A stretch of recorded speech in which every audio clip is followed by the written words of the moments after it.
take a breath and think about death. Think that you have to go back to your Lord. একটু বসেন না, একটু ভাবেন যে আমাকে চলে যেতে হবে, চলে যেতে হবে। এই কোলাহল, এই ব্যস্ততা, এগুলো থাকবে, থাকবো না আমি।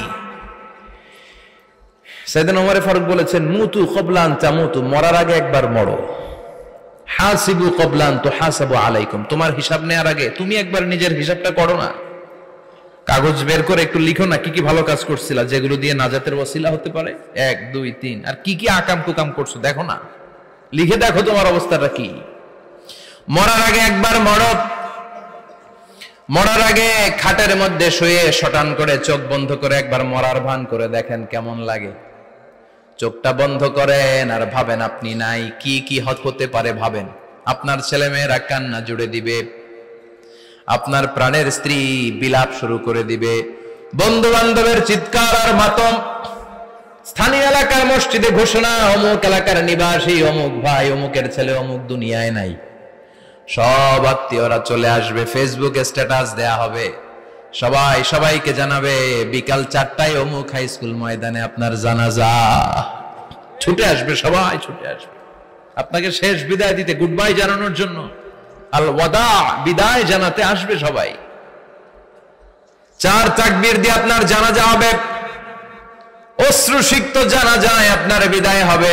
কাঠের খাটিয়ার মধ্যে করে কাঁধে তুলে আপনারে কবরে নেওয়া হবে। আগে থেকে খুঁড়ে রাখা কবরটার মধ্যে আপনারে বিছিয়ে দেয়া হবে। বাঁশের কচি দিয়ে তার উপরে মাটির চাপা দিয়ে সব চলে যাবে। ভাবেন না একবার চোখ বন্ধ করে, this is the circle of life, this is the nature of life. এটা সবার হবে, আমার হবে, আপনার হবে। এত মায়া, এত ভালোবাসা কই যাবে? কেউ থাকবে না, সবাই আপনার অন্ধকার কবরে রেখে দিয়ে চলে আসবে। উপরে বাঁশের কঞ্চি, তার উপরে মাটির চাপা, অন্ধকার আর অন্ধকার। এই অন্ধকার যেন শেষ হতে চায় না, শুধুই অন্ধকার, ঠিক কিনা? এজন্য আমাদের চলে যেতে হবে। দাদা গেল, চাচা গেল, মামা গেল, আমাদেরকেও যেতে হবে, জোরে কোন ঠিক কিনা? একদিন মাটির ভেতরে হবে ঘরে মন আমার, কেন বন্ধ দালান ঘর, প্রাণ পাখি উড়ে যাবে পিঞ্জর ছেড়ে।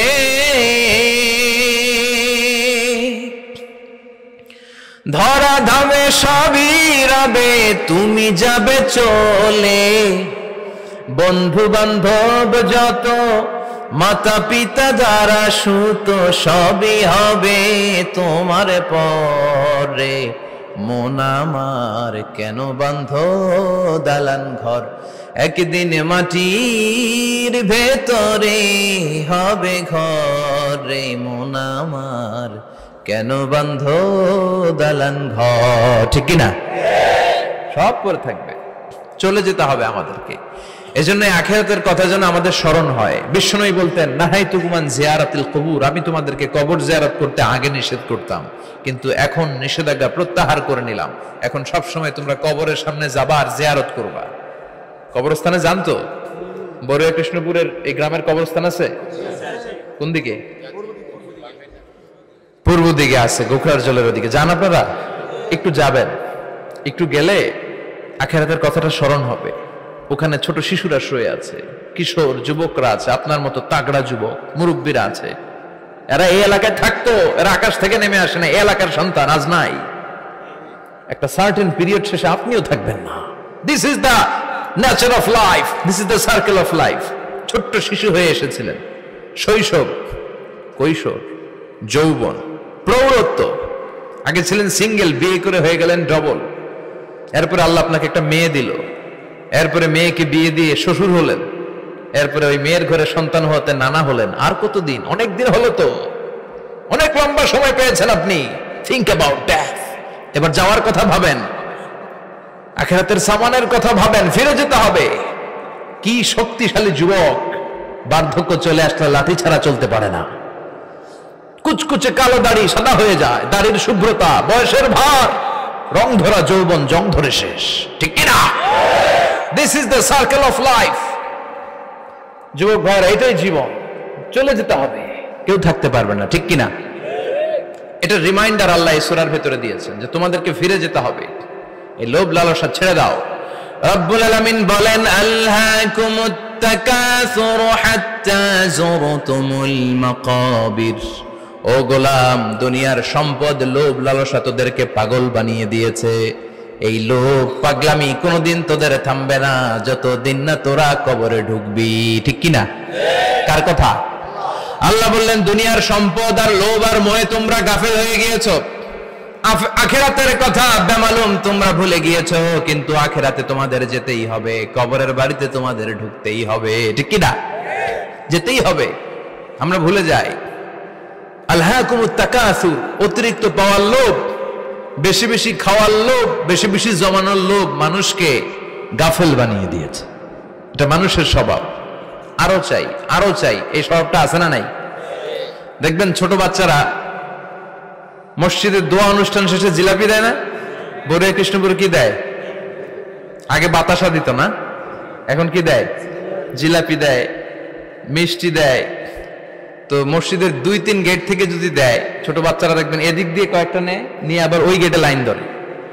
ওর হাত হলো ছোট হাত, ওর হাত ভর্তি জিলাপি, আর নেওয়ার জায়গা না, এরপর আরেক জায়গায় লাইন ধরছে। আরো লাগবে, আরো লাগবে, এই আরো আরো আরো চাই। এই স্বভাবটাই মানুষকে কুড়ে কুড়ে শেষ করে দিয়েছে। এত লাগবে কেন তোমার?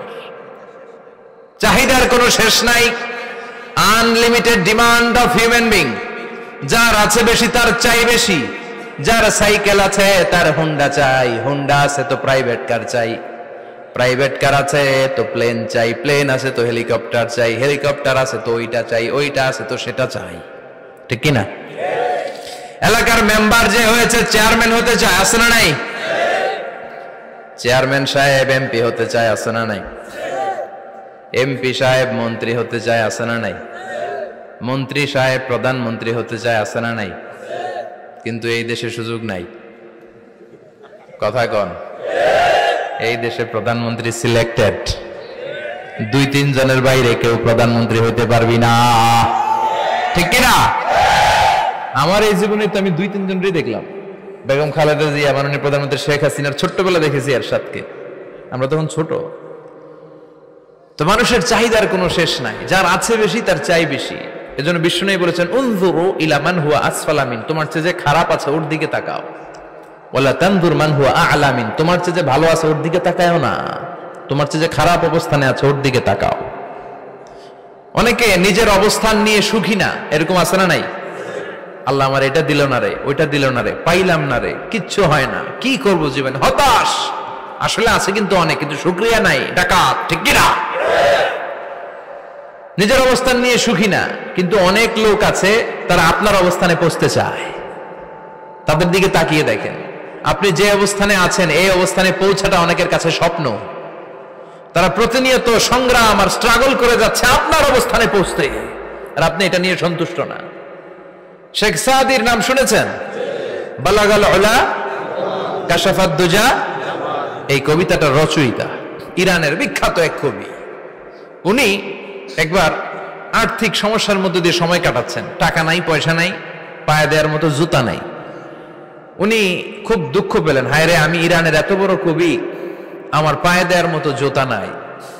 দুঃখ ভরা মন নিয়ে রাস্তায় হাঁটতে বেরোলেন। হাঁটতে হাঁটতে হঠাৎ দেখলেন একটা লোক শুয়ে শুয়ে কাঁদছে, ওই লোকটার 2টা পাই নাই, পাই নাই। উনি সেজদায় পড়ে গেলেন, আল্লাহর কাছে ক্ষমা চাইলেন, আল্লাহ অনেক দিয়েছ, শুকর আলহামদুলিল্লাহ। এজন্য যেই পরিস্থিতিতেই থাকি না কেন আমরা কি পড়বো? জোরে বলেন, কি পড়বো? এজন্য কানাতু মিনাল ইসলাম, অল্পে তুষ্ট থাকার নাম হলো ইসলাম। সম্পদ লাগবে কিন্তু সম্পদের পাহাড় লাগবে না। ঠিক কিনা? অল্প খান, অল্প পড়েন, অল্প জামান, অল্পের ভেতরে বরকত ঢুকাইয়া দিছে কে? দেখবেন যাদের সম্পদ অল্প তারা সুখী বেশি। জরিপে এটা দেখা গিয়েছে, অনেক সার্ভেতে এটা এসেছে, যারা সম্পদশালী এরা দুঃখী বেশি, এদের দুঃখ বেশি, টেনশন বেশি। খুব স্বাভাবিক, টাকা যার বেশি রোগ তার বেশি, টাকা যার বেশি টেনশন তার বেশি, টাকা যার বেশি ঘরে শান্তি তার কম। আছে না নাই?